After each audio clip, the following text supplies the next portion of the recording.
otras en otras ciudades, en otros países, que pueden tener problemáticas semejantes. No conozco mucho de las condiciones de extracción de agua subterránea en Bogotá, pero espero que al final de la presentación podamos platicar un poquito al respecto.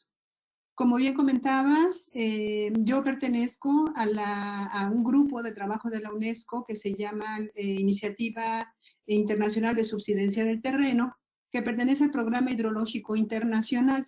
No sé si ubican un poco las actividades científicas de la UNESCO. La UNESCO tiene dos brazos principales de investigación.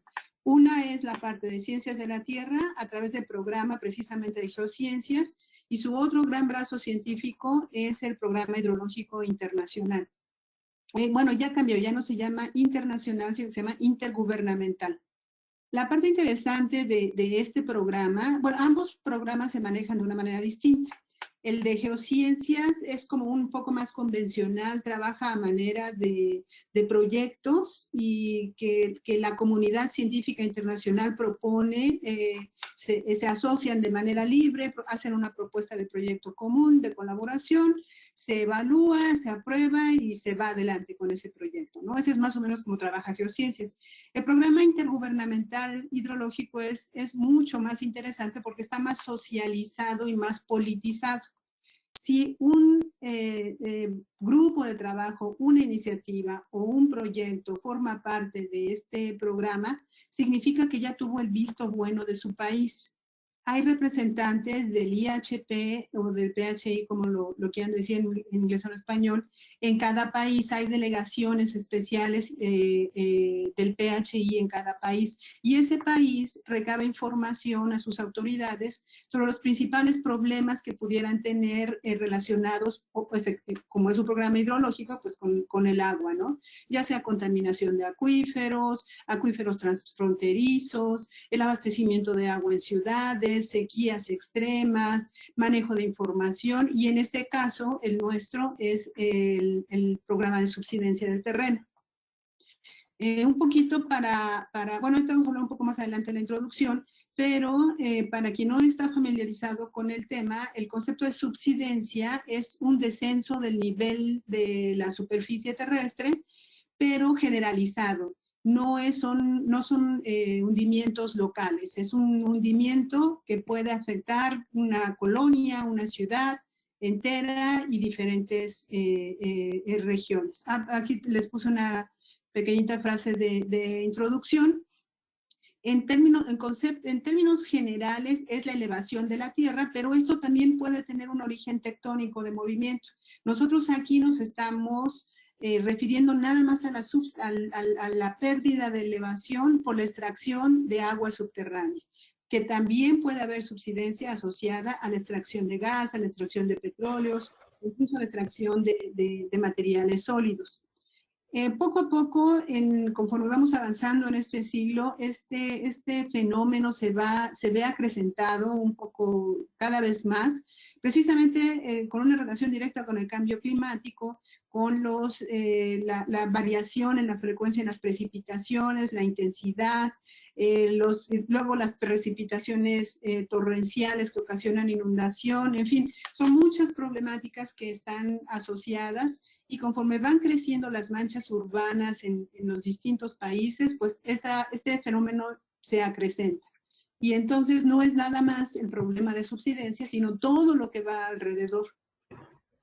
Como bien comentaba, las inundaciones y el manejo del agua de lluvia, ¿no? En general. Entonces, poco a poco incrementa la amenaza, el peligro, y también tiene una relación directa con la parte social y la parte económica en una entidad, en una ciudad o un país, porque afecta a muchos millones de personas. La cuestión con la subsidencia es que es un fenómeno persistente, lento, pero persistente. Una vez que empieza a expresarse este fenómeno natural inducido, ya no hay manera de detenerlo y tampoco tiene marcha atrás. Una vez que se compacta el sistema granular, los acuíferos, no hay manera de volverlos a estirar, digamos, para volver a llenar el agua en los poros de la fase sólida, ¿no? De un acuífero. Entonces, sí tenemos que tener mucho cuidado para el manejo de este fenómeno para evitar, en la medida de lo posible, que siga avanzando, como han hecho en varios países, que detienen el bombeo, detienen la subsidencia, pero, repito, no hay manera de revertirlo. Ahora, como les comentaba también, aquí está escrito, el gran desafío es cómo vamos a formular políticas públicas y medidas de mitigación conforme van avanzando los efectos del cambio climático y el incremento de las manchas urbanas, que es donde más se siente este fenómeno. Aunque no nada más afecta a zonas urbanas, afecta cualquier tipo de región en donde esté extrayéndose agua subterránea en exceso, como es el caso de las zonas agrícolas también. La que sigue, por favor.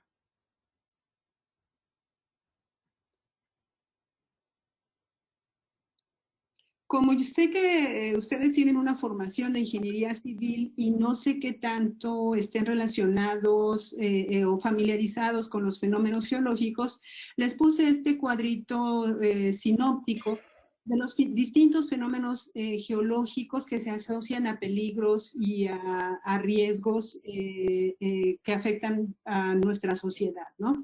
Los que ustedes conocen más seguramente son la sismicidad y el vulcanismo, que afecta a grandes regiones, y es sabido el efecto de los temblores, la relación que hay con estos terremotos o temblores, con el fallamiento, la liquefacción, deslizamientos, tsunamis, o también subsidencia continental de tipo tectónico, y también están familiarizados seguramente con los fenómenos de vulcanismo. Entonces, por ejemplo, México es un país que tiene una actividad volcánica muy fuerte en la parte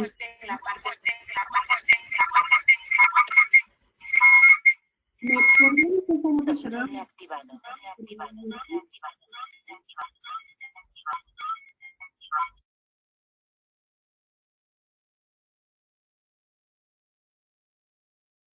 El problema es que creo que te silencié a ti.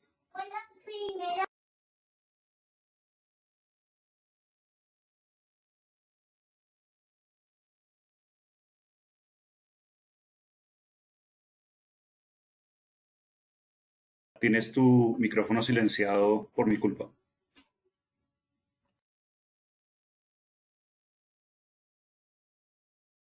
Gracias. Entonces, ustedes como ingenieros civiles están familiarizados con el concepto de sismicidad porque tienen que hacer cálculos de estructuras y de cimentaciones especiales en zonas sísmicas, y a lo mejor no están tan familiarizados con la parte de vulcanismo, pero bueno, eso se maneja más como zonificación a competencia de la momento por el que tenemos cada vez más irregular como efectos de cambio climático. Lo que nos interesa más en ingeniería geológica o en la parte geológica que está relacionada con la ingeniería civil son los procesos de geodinámica externa, que se refieren básicamente a la erosión y a los deslizamientos, con los que ustedes también están familiarizados.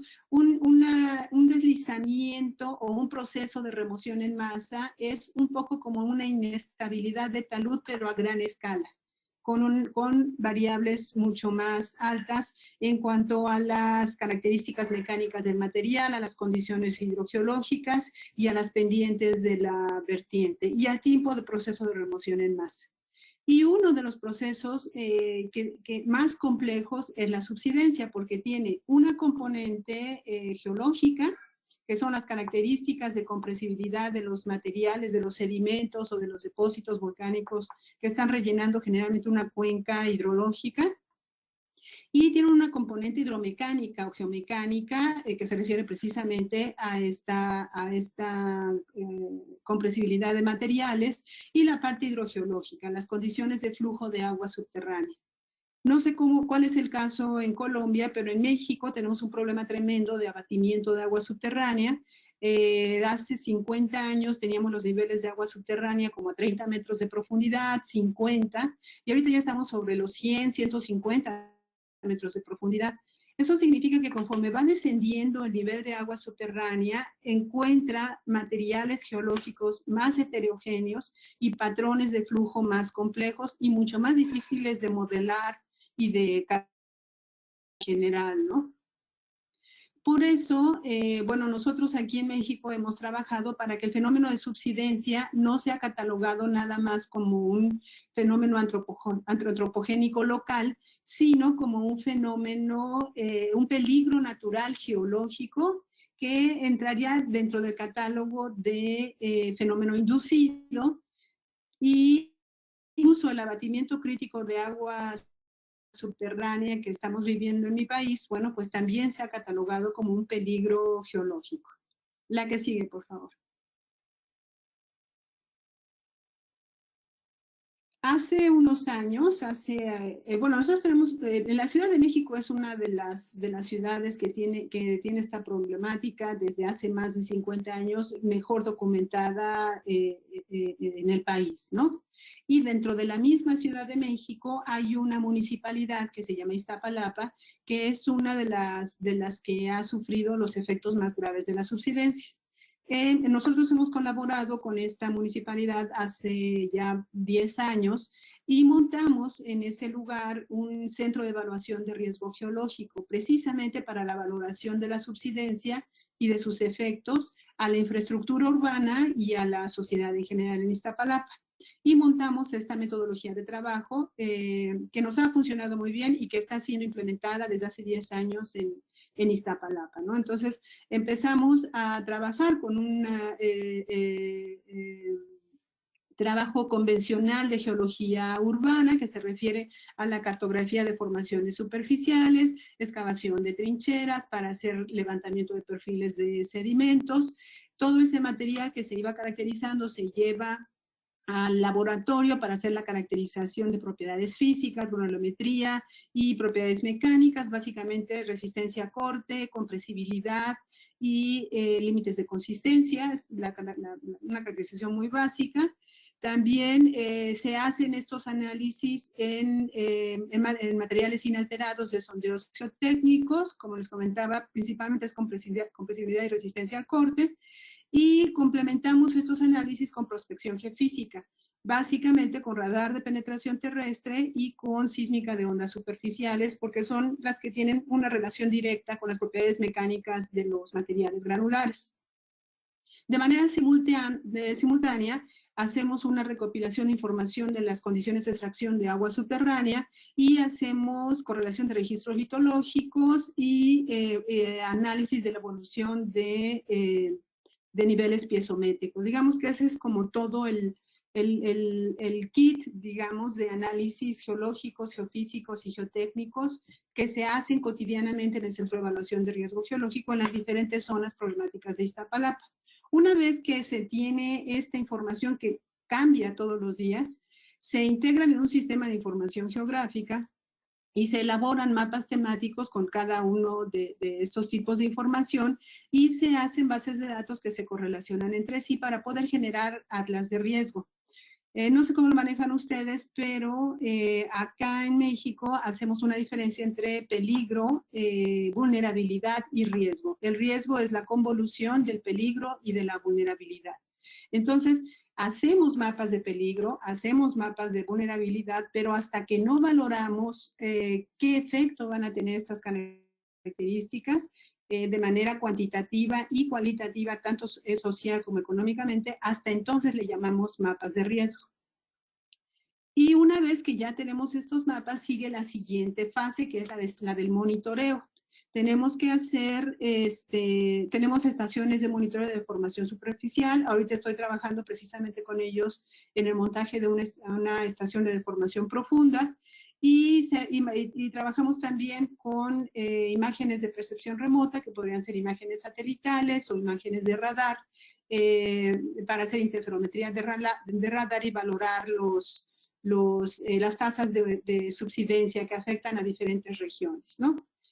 Y una vez que ya está estructurada esta información y que unos mapas complementan otros e interactúan entre ellos, entonces ya tenemos capacidad para dar opiniones y valoraciones a los tomadores de decisiones en antes de la delegación, en la alcaldía de Iztapalapa, desde diferentes maneras.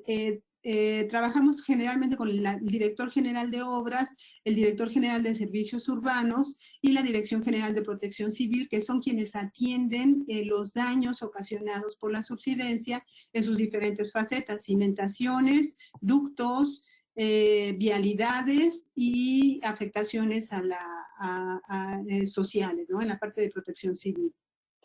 Bueno, y hasta ahí nos hemos quedado ahorita. Ahorita, apenas 10 años después, estamos tratando de avanzar más hacia la parte de políticas públicas para que se hagan nuevos mapas de desarrollo urbano, nuevos lineamientos de construcción y nuevas implementaciones de medidas de mitigación. Digamos que este es un panorama general de cómo hemos trabajado estos 10 años en esta alcaldía.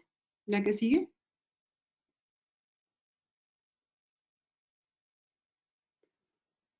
Bueno, esto nada más era, como no conozco bien su background en manejo de agua subterránea, solamente les puse un par de láminas para sensibilizarlos en el sentido de la poca agua subterránea que tenemos en el mundo, no nada más en mi país, no conozco las situaciones de Colombia, pero en el mundo en general tenemos muy poquita agua dulce en general, ¿no? Creo que es el menos del 10% del agua que hay, o 5% del agua total que hay en el planeta. Pero de ese 10%, 5-10%, el 30% es agua subterránea. Y, por ejemplo, en el caso de México, el 90% del agua que utilizamos en las zonas urbanas es de origen subterráneo. En la parte, a nivel nacional, considerando la industria y la agricultura, llegamos como a 70%, pero eso significa que dependemos totalmente de la extracción de agua subterránea. La que sigue, por favor.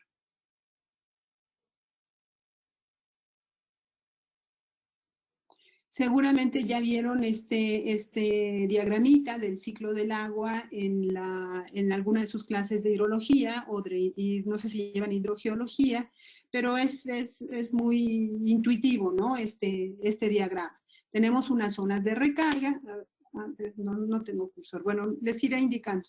Tenemos la zona de lluvia en las zonas altas de una cuenca hidrológica.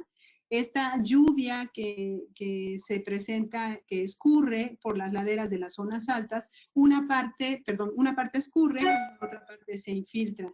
La parte que escurre se va hacia la zona baja de la cuenca, pero una parte de la que se infiltra, solo una parte de la que se infiltra va efectivamente a recargar a los acuíferos, porque mucha agua de la que se infiltra se queda en la parte superficial de los sistemas granulares. Entonces es muy importante ubicar cuáles son realmente las zonas de recarga de los acuíferos, porque no necesariamente porque se infiltra en una zona alta, necesariamente va a recargar un sistema acuífero. Las salidas, bueno, son su comunicación con otras cuencas, la evapotranspiración que pudiéramos tener del agua que se quedó más o menos en la superficie, que escurrió y que forma parte ya de la masa biológica, y también la extracción de agua subterránea, ¿no? La que sigue, por favor.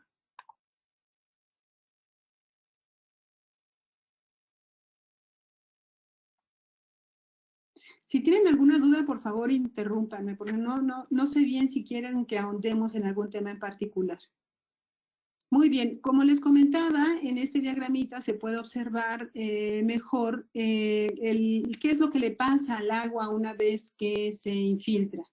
Como les comentaba, no necesariamente toda el agua recarga, se puede quedar una parte en las capas,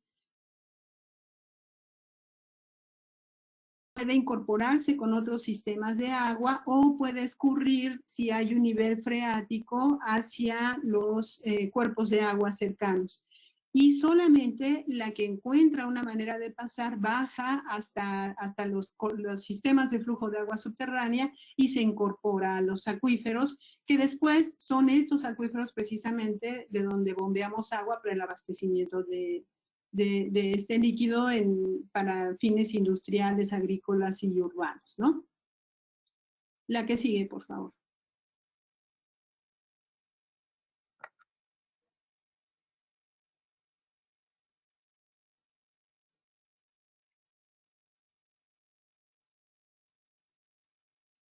Como que no te hace caso. Ya la pasé. Dice extracción de ¿Sí me agua escucha? subterránea. Ah, Yo te escucho.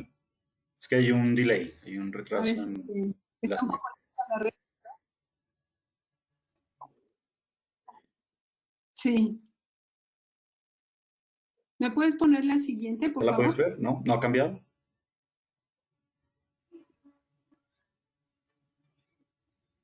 Eh, yo la cambié No, hace un se rato. quedó como congelada en la del Espera. diagramita de infiltración. Ok, voy a descompartir por un segundo y ¿Ah, vuelvo a sí? compartir. ¿O seré yo? Ujú. Listo. Ya descompartí y la voy a volver a compartir. Fíjate que está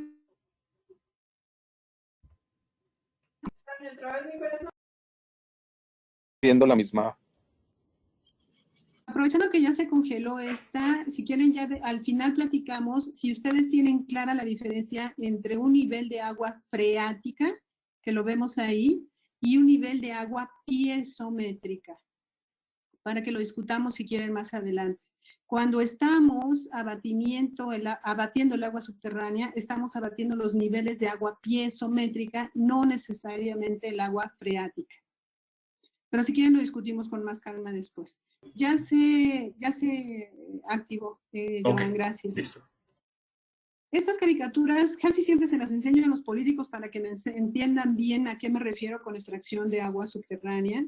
Son unas caricaturas que hicieron unos japoneses y el video está en YouTube, está muy bonito.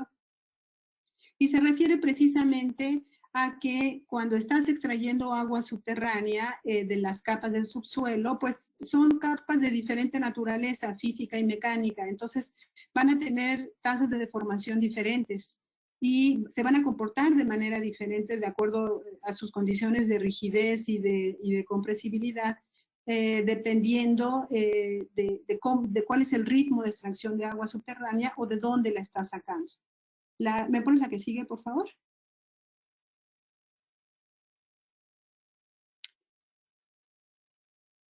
Uy, sí tenemos un problema de red, ¿eh? ¿Ya cambió? ¿Ya la moviste? Sí, sí, ya la cambié. No se ve, se queda congelada. Bueno, las dos siguientes diapositivas son dos secuencias de esta misma caricatura que muestran, ahorita ya que se pueda mover, perfecto. ¿Qué es lo que pasa cuando, bueno, ya mejor ya no le regreses porque si no nos vamos a tardar otra vez en regresar. Pero esta es la final. ¿Qué es lo que pasa? Una vez que extraemos el agua subterránea, las capas se tienen que reacomodar y entonces tenemos un hundimiento generalizado en toda la cuenca hidrológica. ¿Qué pasa? Ya tenemos, además de la deformación, una desestabilización de las cimentaciones, de vías, de vialidades, de cimentaciones de puentes, y además tenemos comentábamos hace un momento, son todos los problemas juntos, además de la subsidencia, inundaciones y debilitamiento de la infraestructura urbana, ¿no?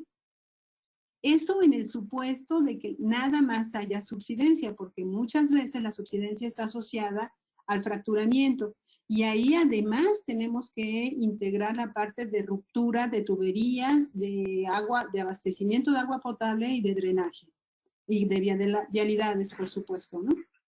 La que sigue, por favor.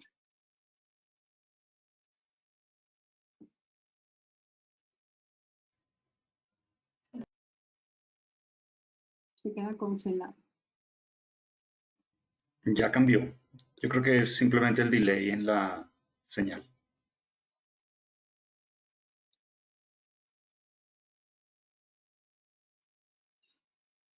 Me imagino que ya la moviste, ¿verdad?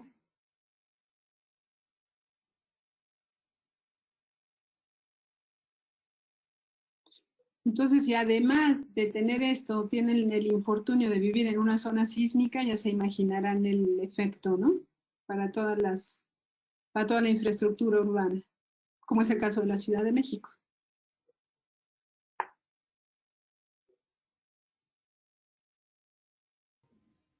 No, allá. Okay.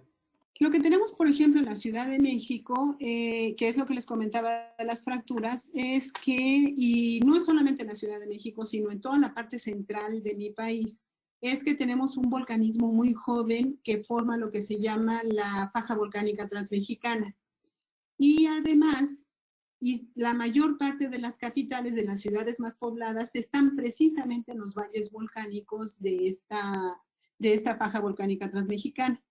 ¿Eso qué significa? Que tenemos, como pueden ver en este cuadrito, dos tipos de contacto con los materiales volcánicos. Un contacto abrupto cuando es digamos, una estructura volcánica vieja que después fue rellenada por sedimentos o que a la que se cubrió, fue parcialmente cubierta por sedimentos, pero hubo un tiempo también en que el relleno de sedimentos era simultáneo con las emisiones volcánicas como de lava o de piroclastos, y entonces tenemos una interestratificación entre lavas volcánicas muy rígidas con arenas, arcillas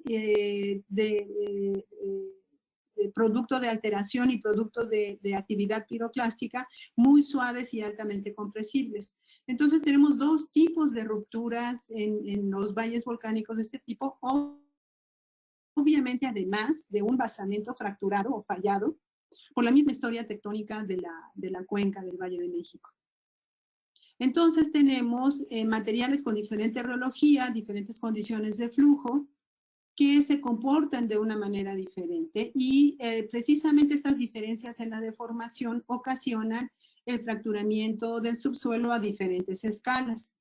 El principio es muy sencillo para el análisis de subsidencia. Tenemos un incremento del esfuerzo efectivo cuando abatimos la presión, cuando tenemos una depresurización del acuífero, pero los granos de estos, el material sólido no necesariamente son granos de arena, muchas veces son cenizas volcánicas o son material que es muy inestable y se altera muy rápidamente, se llaman feldespatos, que son productos de emisiones volcánicas también, y eso nos da lugar a limos y arcillas muy finos. Entonces, este cambio, este análisis de esfuerzo efectivo, de acuerdo a cómo se analiza con Terzaghi, es como muy idealizado, ¿no? Generalmente cuando hacemos estudios de subsidencia utilizamos mejor la teoría de Biot de consolidación porque es tridimensional, pero tenemos que seguir manejando el concepto de poroelasticidad para poder hacer análisis de deformación y la transferencia de esfuerzos de la fase líquida a la fase sólida. Casi todo este tipo de análisis lo hacemos con elemento finito, ya no de manera analítica.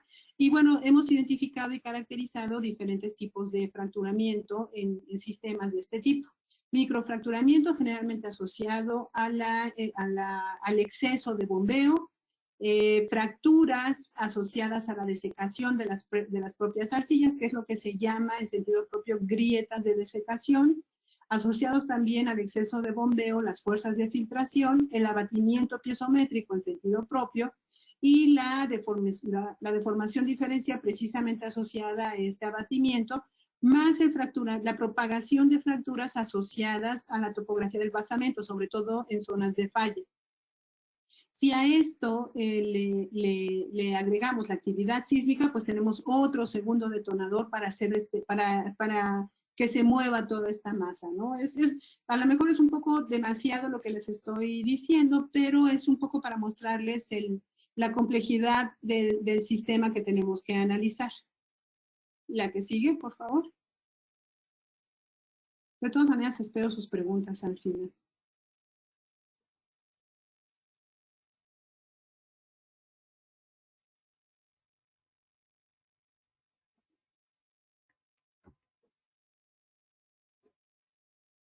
La siguiente Ya es se me va la a de quedar atorado.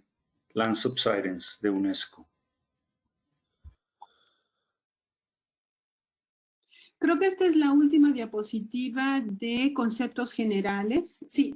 Y ahora les voy a presentar un poquito de cómo trabajamos en esta iniciativa internacional de subsidencia. Digamos que ya terminé la parte de introducción. Les quiero hablar del grupo de trabajo porque juntos hicimos el mapa que ustedes conocen, que publicamos en la revista Science, que salió en junio de 2021. Y este tipo de mapas se ve muy sencillo, pero realmente fue un trabajo muy laborioso de 5 años entre todos nosotros. Los que estuvieron a cargo del mapa global fue el Servicio Geológico Español, que se encargaron de incorporar toda la base de datos, pero realmente todos contribuimos. Miren, les presento a mi grupo de trabajo. Esta fue la última reunión física que tuvimos en 2018, porque no, en 2019, no es cierto, en 2019 tuvimos otra, pero en este grupo de trabajo somos 20 personas, hay 2 representantes de cada país, ahorita habemos 10 países integrados en el grupo, está China, Japón, Estados Unidos, Polonia, México, Holanda o Países Bajos, España,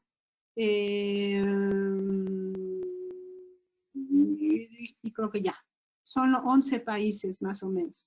Entonces, todos somos investigadores en diferentes líneas. Esta fotito se las puse para mostrarles cómo funciona el programa intergubernamental. Cuando nosotros, este grupo de trabajo realmente empezó a trabajar en 1970 con un grupo de investigadores que se asoció a estudiar el fenómeno de subsidencia. Y siguieron trabajando así durante 40 años.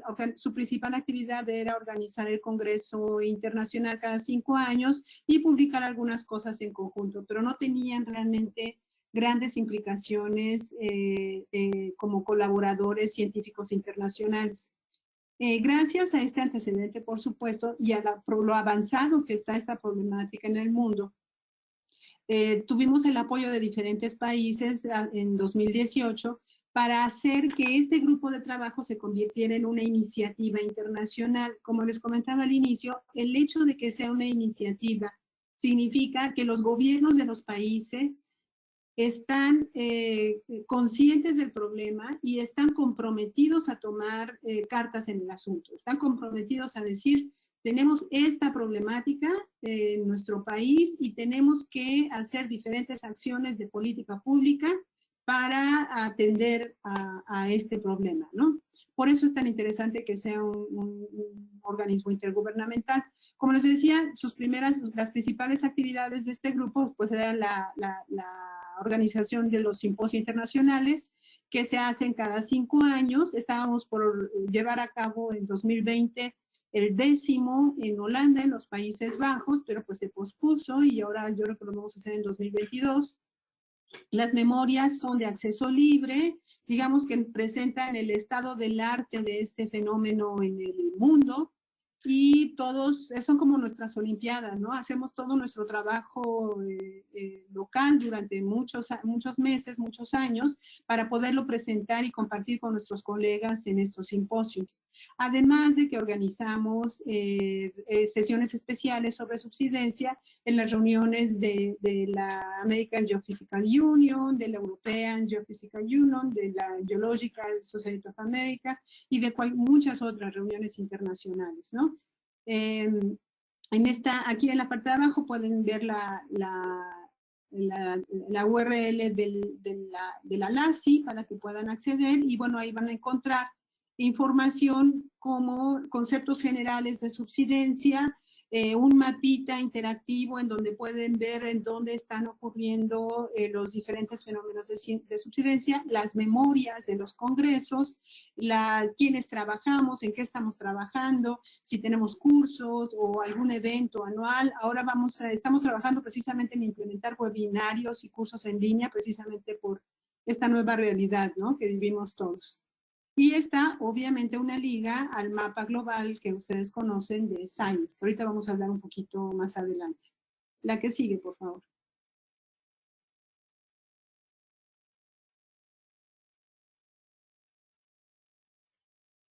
Bueno, de aquí ya les voy a hablar, creo, de los diferentes casos de estudio. Creo que ya está por terminarse el tiempo, pero me voy a ir muy rapidito. Bueno, sí, perdón. Antes les quería comentar que nosotros trabajamos los principales retos de esta iniciativa internacional es, como les comentaba al inicio, abocarnos a los problemas de subsidencia, pero no solamente de la parte científica, sino desde la parte social. Y para eso tenemos 4 líneas de trabajo, porque las presento en otra diapositiva, pero se refieren a la subsidencia en zonas costeras, porque tiene una relación directa con la elevación del nivel del mar, y es un problema muy fuerte en ciudades como Yakarta. También tenemos las variaciones de distribución y de distribución temporal y espacial de precipitaciones pluviales, lo de las inundaciones que les comentaba, la relación que tiene con la sobreexplotación de acuíferos y los problemas de seguridad de agua o de abastecimiento de agua en las ciudades. Entonces, lo visualizamos ya dentro de la iniciativa pues como un problema creciente que tenemos que atender, que ya teníamos que haber atendido desde hace varias décadas, pero que todavía estamos a tiempo, ¿no? de tomar decisiones conjuntas para mitigar estos fenómenos. En el artículo, como les comentaba, de la revista Science, se trata más que de una cartografía de la subsidencia, se trata de un modelo de subsidencia potencial. Lo que hicieron nuestros colegas es que juntaron toda la base de datos que les dimos todos para saber en dónde había zonas con materiales compresibles y en dónde se daban, en dónde me refiero a ciudades generalmente, ¿no? Se estima la tasa de extracción de agua subterránea de acuerdo a la población de las ciudades más importantes. Se asume una cantidad de extracción de agua subterránea y se analiza si se tienen materiales compresibles en superficie o no. Con esa base de datos hicimos una correlación de variables y hicimos la cartografía de la subsidencia potencial en el mundo, ¿no? Este es el mapa global de subsidencia potencial. Y los resultados fueron impresionantes. Resulta que es un territorio muy grande y una gran cantidad de ciudades que, aunque todavía no tengan manifiesto el problema, si siguen con las tasas de extracción de agua que están siguiendo, lo van a tener en menos de una década. La mayor parte de estas ciudades está en China, pero también hay otras ciudades en África, bueno, en Asia en general, en Vietnam, en Indonesia, pero también en Europa Oriental y en Estados Unidos y en México, que tenemos un potencial de subsidencia altísimo. Aquí pues, les pongo un par de ejemplitos, nada más. Por ejemplo, Yakarta, que tiene una de las tasas de subsidencia más altas en la zona costera de Indonesia, que incrementó su población de 8.2 a 30 millones de habitantes en 40 años casi, y la subsidencia también se triplicó, ¿no? Empezaba primero con unas cuantas unidades de centímetros al año, después 10 y ahora ya 20, 30 centímetros al año. El problema que tienen en Yakarta es que el nivel de la ciudad está por debajo del nivel del mar, y esa es una gran problemática que tienen en las zonas costeras. No es y lo mismo pasa en Holanda, por ejemplo. No es solamente que se esté hundiendo, sino que además el nivel del mar está aumentando por el deshielo y por todo lo que todos ya sabemos. Entonces es un problema tremendo de inseguridad de toda la infraestructura urbana y de la vida de las personas, porque se apuesta todo a las obras civiles que pudieran proteger esta infraestructura, pero no es suficiente en absoluto. Se tiene que dejar de bombear sí o sí, pero no se toman todavía las medidas necesarias para eso. En muchas otras áreas costeras, como los deltas de los ríos Bengala, Mekong, Nilo y Mississippi, la subsidencia es el resultado de compactación y de oxidación. Sí, eso también se me pasó a comentarles. En lugares como Holanda y en el Mississippi, perdón, aquí tengo una falta de ortografía. La subsidencia no está asociada a la extracción de agua subterránea, sino a la oxidación de las turbas. Cuando las turbas, que son materiales orgánicos muy finos que están en la superficie de estas zonas cercanas a la costa, se secan, se oxidan y se compactan, y eso ocasiona la subsidencia. Entonces, ahí es una lucha siempre tremenda porque los granjeros y la gente que produce, la que trabaja en la actividad agrícola, quiere bajar el agua para tener una mejor producción de cultivos, pero si bajan demasiado el agua ocasionan subsidencia. Entonces, la toma de decisiones a nivel gubernamental es muy delicada siempre en estas zonas. También se tienen otras problemáticas, como les comentaba, en las áreas deltaicas. Aquí hay una fotografía de Yakarta, o lo que sucede en las zonas semiáridas, como el caso de la parte norte de la Ciudad de México, o en Estados Unidos, en la zona de California y en Arizona, donde se abren fracturas enormes y fallas regionales enormes que además de la problemática de infraestructura también pueden llevar a una contaminación muy importante de acuíferos porque se va todo hasta la zona de los acuíferos sin ningún tipo de filtro, ¿no? La que sigue, por favor.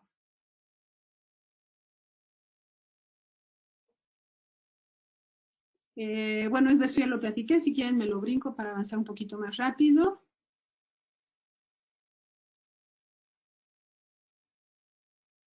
Y les voy a dar muy rápido unos 4 o 5 casos de subsidencia en el mundo. El caso de Italia, que además tienen el problema, por ejemplo, en la zona de Venecia no es solamente la extracción de agua subterránea, sino también la extracción de gas en unas zonas muy cercanas a esa región.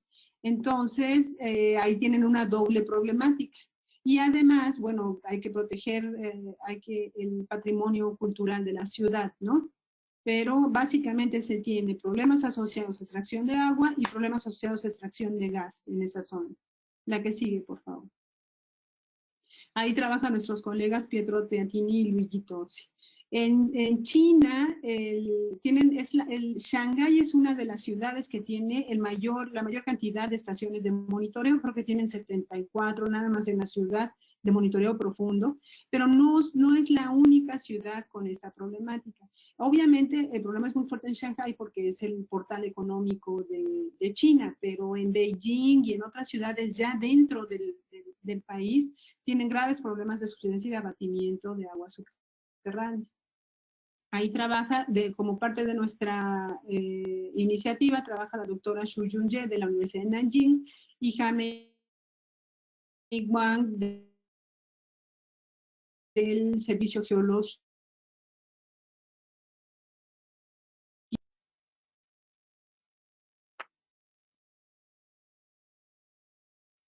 Ya se atoró otra. Como parte de China, pero también, pero en otra zona, también tienen fuertes problemas de subsidencia en Taiwán, en la isla de Taiwán, y que ellos, al ser un lugar tan pequeñito y tan bien controlado, están llevando una muy buena estrategia de mitigación. Ahí el investigador es Wei Xiaokung, que está haciendo un trabajo de divulgación fenomenal y de instrumentación como pueden observar, en la parte oeste de la costa de la isla, que es donde están los materiales más compresibles. La que sigue, por favor.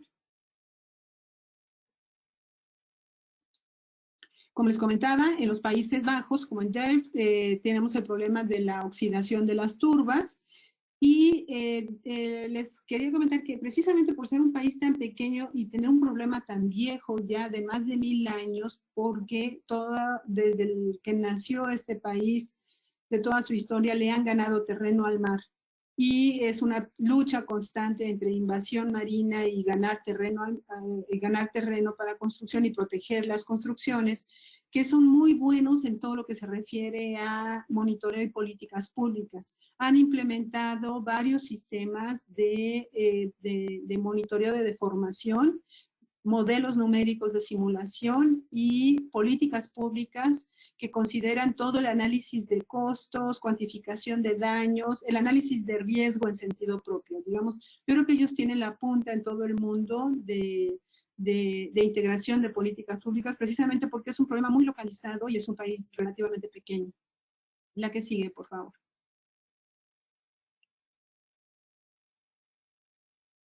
En Arizona, como les comentaba, los problemas de subsidencia se concentran en la zona agrícola, que es toda la zona de California, en donde tienen problemas terribles de extracción de agua subterránea. Hubo un tiempo en que lo frenaron, gracias precisamente a todo este trabajo del grupo de trabajo y de la UNESCO, pero en algún momento, hace como 10 años, se desbordó y otra vez volvieron a extraer indiscriminadamente agua porque se requería mayor y mayor producción agrícola. Entonces, ustedes pueden ver que Estados Unidos tiene este problema de zonas áridas, como en Arizona, que son estas famosas grietas grandísimas, que obviamente impiden cualquier tipo de desarrollo urbano. Tenemos en toda la costa oeste el problema agrícola, y del otro lado tenemos la zona de Luisiana, el delta del Mississippi, que es una lucha constante con el incremento de la elevación del nivel del mar, porque son de las partes más bajas, y la subsidencia natural del terreno, que en esta zona, en la parte este, se asocia también bastante a la extracción de hidrocarburos, porque es una zona petrolera, ¿no? La que sigue, por favor. En España, en Madrid, tenemos dos zonas principales. Bueno, en la ciudad de Madrid, que ahorita está empezando a tener un problema importante de abatimiento de niveles piezométricos, todavía tienen tasas pequeñas, pero ya tienen hacia el sur, en una zona de fallamiento tectónico, las primeras fracturas que empezaron a asociarse con la extracción de agua subterránea, también en una zona agrícola. Entonces, básicamente es un poco hacia el sur del país y en la capital, en donde se han reportado los primeros casos de subsidencia y fracturamiento asociado. En Europa no hay tanto, básicamente son Italia, Holanda y España. Alemania está empezando también, pero muy, muy breve. En Inglaterra hay algunos fenómenos de subsidencia, no tenemos un miembro inglés, pero el principal fenómeno que se da son los famosos colapsos, como los sinkholes, ¿no? De estructuras kársticas. La que sigue, por favor. En México, como les comentaba al inicio, trabajamos, yo en el Centro de Geociencias de la UNAM y Enrique Carraca en el Instituto de Geofísica, que trabaja mucho interferometría de radar, yo la parte de geomecánica e hidromecánica. Y como les comentaba al inicio, bueno, tenemos un problema generalizado en el país porque sacamos demasiada agua, porque todas nuestras principales capitales son todos estos nombres que ven aquí en azul, en este cinturón volcánico, que como les decía se llama faja volcánica transmexicana. Todas estas capitales están en valles volcánicos con materiales compresibles. Entonces, todas estas ciudades se están hundiendo y todas estas ciudades están siendo afectadas por fracturamiento también. La que sigue, por favor.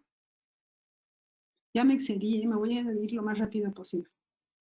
Este es el tipo de trabajo que estoy haciendo yo particularmente, donde más he trabajado es en la Ciudad de México y en Querétaro. Este es un modelito que hicimos con mi estudiante de doctorado, Gil Ochoa, lo publicamos en 2018 y en 2013. En 2016 también sacamos un artículo sobre fracturamiento, y aquí podemos ver cómo del modelo conceptual de correlación litoestratigráfica de pozos nos vamos al modelo numérico, en el que podemos simular la concentración de esfuerzos y desplazamientos en sección y en planta, ya asociando el abatimiento con la deformación y la distribución de los materiales compresibles, ¿no? La parte geológica. La que sigue, por favor. En la Ciudad de México, como les comentaba, es uno de los problemas más dramáticos, yo creo, que hay en el mundo, además de Yakarta, porque en algunas zonas de la ciudad se hunden hasta 30 centímetros, a una velocidad de 30 centímetros al año, y pasan cosas como las que sucede en este ejemplo de esta casita, ¿no? Que se van deformando hasta que se acaban por romper y no hay manera de detener esta deformación, ¿no? Entonces, en 2017 publicamos el mapa de fracturas de la Ciudad de México, y ya lo habíamos documentado un poco, la relación entre estas fracturas con el sismo de 1985, pero fue más que evidente en el sismo de 2017 que hay una relación directa entre la distribución de las fracturas y la afectación a los edificios en la Ciudad de México, porque obviamente tienen un subsuelo ya naturalmente debilitado, que además está afectado por la parte sísmica, ¿no? La que sigue, por favor.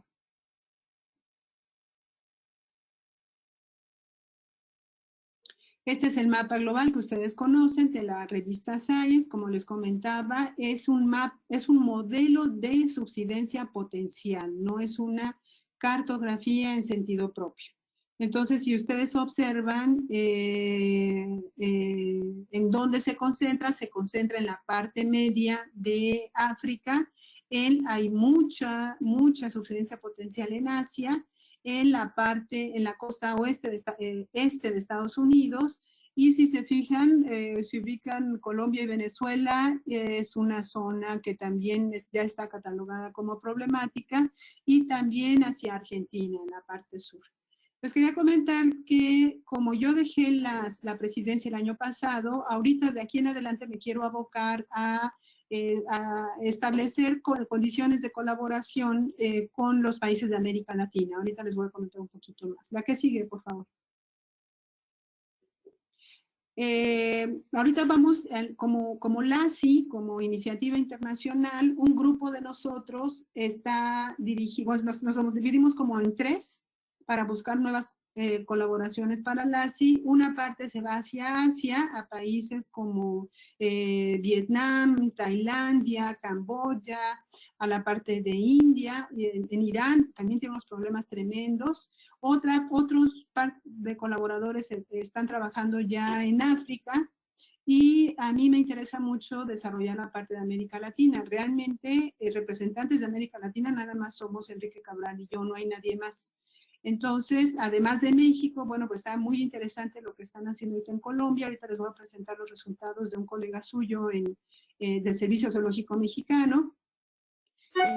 Y en Venezuela también se han reportado casos de subsidencia, en Bolivia, en Argentina, en Cuba y en Brasil, que son los que yo conozco un poco hasta ahora. Entonces, mi intención es empezar a hacer una red de colaboración en América Latina con esta problemática, para ver el status quo. La que sigue, por favor.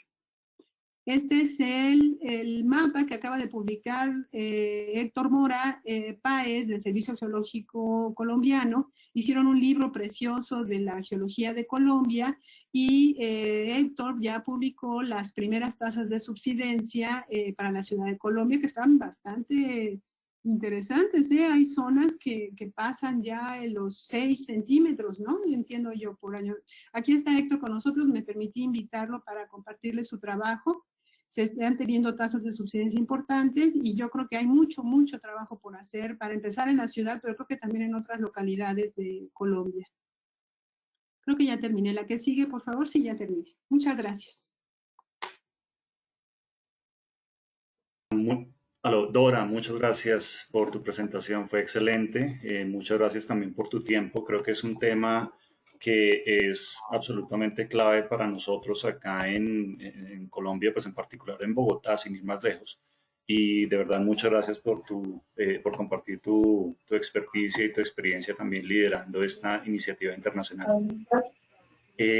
Nos quedan pues ya pocos minutos, de hecho ya nos pasamos un poco del tiempo, pero tal vez tenemos tiempo para unas 2 preguntas, me atrevería a decir. Entonces, si alguien de la audiencia desea participar, adelante, por favor. Profesor Larraondo, Alberto Jaramillo. Hola Luis Alberto, ¿cómo vas? Bienvenido.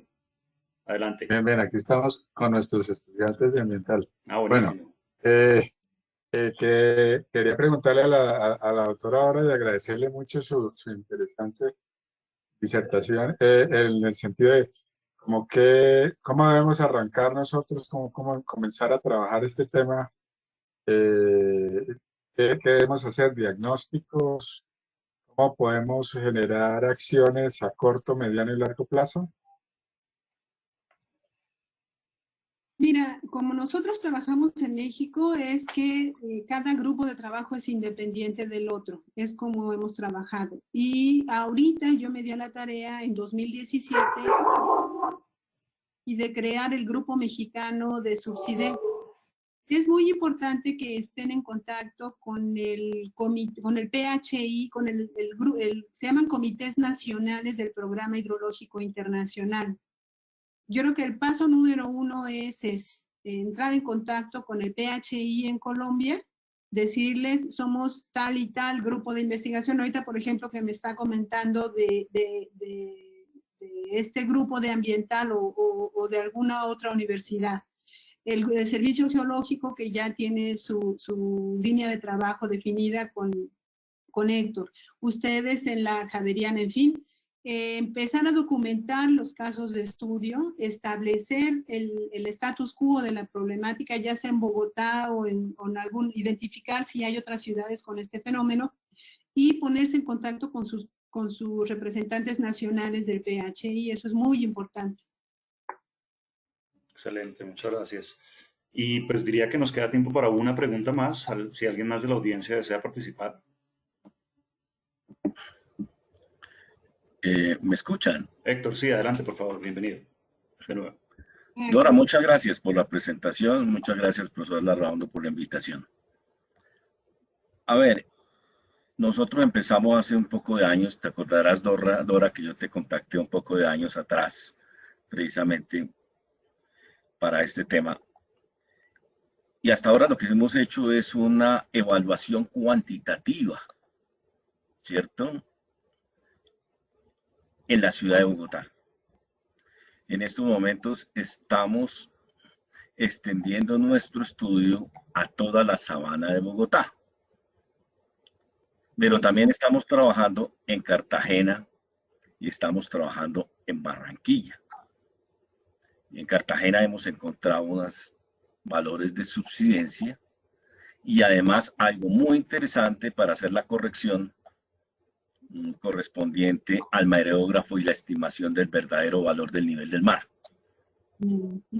Pero también hay mucho trabajo todavía que hay que hacer.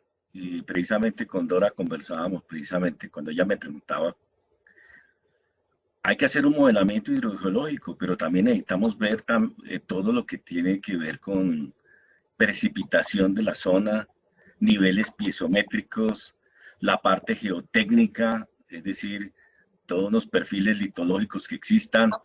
Ya tenemos unos niveles también de resultados de microsismicidad que se hicieron en Bogotá y podemos asociarlos con los espesores. Entonces aquí se trata es de que, contando por ejemplo con el apoyo de Dora, estableciendo un convenio, cuáles serían los mecanismos de colaboración a través de UNESCO, pero también se trata aquí de sumar esfuerzos entre nosotros los colombianos, desde las universidades. Nosotros tenemos una línea, pero hay que reconocer que las instituciones del Estado, primero que todo, no tenemos el recurso humano tan importante que tienen las universidades como son los docentes y los estudiantes a niveles de tesis de pregrado o de posgrado, nivel de maestría. Entonces, si nosotros nos ponemos a mirar, en realidad, esto es un camino, es un campo de acción todavía virgen para ser explotado en Colombia. Entonces, esto es una invitación. Dora, pues nos aglutinas hoy en torno a tu presentación. Muchas gracias por hacerle propaganda a nuestro trabajo. Pero en realidad lo que nosotros hemos hecho todavía es el punto de partida. Es una estimación cuantitativa. Pero necesitamos ahora la evaluación cualitativa, ver las causas. Aquí la zona de Bogotá, pues es una antigua laguna, además del levantamiento de la cordillera oriental, se suman muchos factores aquí que hay que trabajarlo y especialmente también con el componente ingenieril. Entonces aquí suma de geólogos, geomorfólogos, ingenieros, geodestas, hidrogeólogos, para poder tratar de entender lo que está pasando. Y además de eso hay que invitar también a otras instituciones, por lo menos del distrito de la Sabana de Bogotá, que tienen que ver con el control de la explotación del agua subterránea, porque aquí lo podemos ver tranquilamente que tiene sus factores de una alta explotación de agua subterránea para niveles agrícolas, agropecuarios, pero también industriales, porque el cultivo de las flores en la sabana de Bogotá tiene unas altas repercusiones. Además, la ciudad está creciendo verticalmente de una forma acelerada, que eso también, y esto pues va a orientar una serie de acciones en lo que tiene que ver con el plan, la planeación de la ciudad. Entonces este es un punto de partida, Dora e ingeniero Larraondo. De acuerdo, Héctor. Estoy totalmente de acuerdo con lo que mencionas. Hay unas oportunidades muy grandes para avanzar y para que trabajemos mancomunadamente desde la academia también con ustedes y con los demás interesados.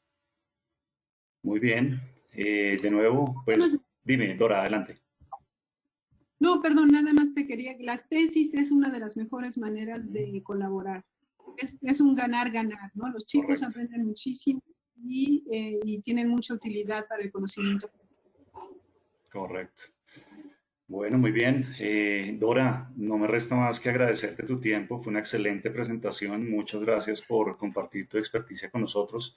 Héctor, muchas gracias también por habernos acompañado y participado. Y a toda la audiencia, de nuevo, muchas gracias por su tiempo y su disposición. Entonces, que pasen una feliz tarde, feliz noche y estaremos en contacto. Perfecto, muchas gracias. Seguimos en contacto. Gracias. Un gusto verte. Gracias. Buenas noches. Gracias. Buenas noches. Gracias. Joan, muchas gracias luego. a todos. Federico. Muy Sí, Dora. chévere la presentación, doctora Carreón. Yo soy Federico Núñez, Sí, soy el director de la maestría. presentarte. No, tranquilo, no hay lío. Yo de hecho, estoy aquí en el parque con mi hijo que me exigió, ya no le dio más la pandemia y el encierro y me dijo, ¿me saca al parque o bueno, cómo es el tema? Y entonces, pero la seguí completa. La verdad, un honor para nosotros pues contar con las personas que estuvieron hoy. Sé que tenemos hoy una gran cantidad de personas desde Latinoamérica, especialmente la Asociación Boliviana de Ingeniería Geotécnica. Les agradezco a muchos de ellos estar presentes el día de hoy, en especial pues al doctor Larraondo, que se encarga de hacer estas gestiones, de traer personalidades del talante de la doctora Dora, y pues a usted, doctora Dora, muchas gracias por servirnos de expansora de conocimiento y sobre todo de atractora también a los estudiantes y a los nuevos ingenieros que son jóvenes y que están buscando oportunidades en maestría. Yo espero que estos son los eventos que más motiven a los nuevos estudiantes y a los nuevos investigadores, y por eso le agradezco al ingeniero Joan esa pasión, y a todos mil gracias por estar el día de hoy. Claro que sí. Gracias, gracias a ustedes. Listo, muchas gracias a todos. Entonces, feliz tarde, ahora sí, gracias y que descansen. Hasta luego.